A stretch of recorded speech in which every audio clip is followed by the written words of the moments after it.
ত্রিপুরার সোনামুড়া মহকুমার যাত্রাপুর থানা এলাকা গাঁজা চাষের হটস্পট হিসাবে পরিচিত।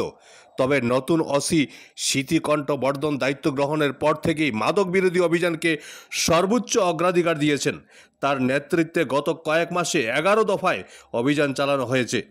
এরই ধারাবাহিকতায় সোমবার ভোরেও যাত্রাপুর থানার পুলিশ কালীখোলা এডিসি ভিলেজ এলাকায় ঘন জঙ্গলে বড়সড় অভিযান চালায়। ওসি স্মৃতিকণ্ঠ বর্ধন দাবি করেন, এদিন মোট অন্তত 15,000-এরও বেশি গাঁজা গাছ ধ্বংস করা হয়েছে। অভিযানে sub inspector Pritam Dutta, ASI Fakurai Debbarman, একাধিক কনস্টেবল ও টিএসআর জওয়ানরা অংশ নেন। প্রায় 2.5 ঘন্টা ধরে চলা এই অভিযানে ভোরের আলো ফোটার পর প্লট ধরে গাঁজা গাছ কেটে ফেলা হয়।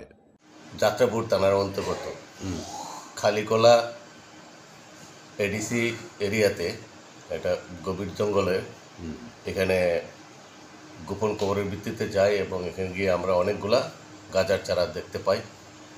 সাথে সাথে আমরা থানার যাত্রাপুর থানার অফিসার্স, স্টাফ এবং টিএসআর পার্সোনাল সহ আমরা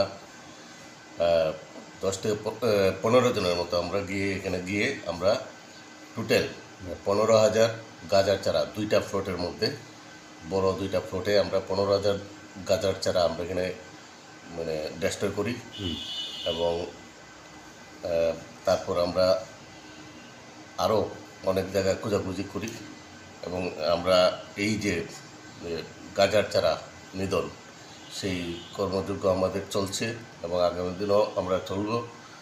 এবং এর আগেও আমরা এই এরিয়াতে এবং এই যাত্রাপুর থানার বিভিন্ন এরিয়াতে আমরা করেছি এবং আমরা এই কাজের সাথে যারা যুক্ত তাদেরকে বলতে চাই যে এটা একটা অপরাধজনক ঘটনা।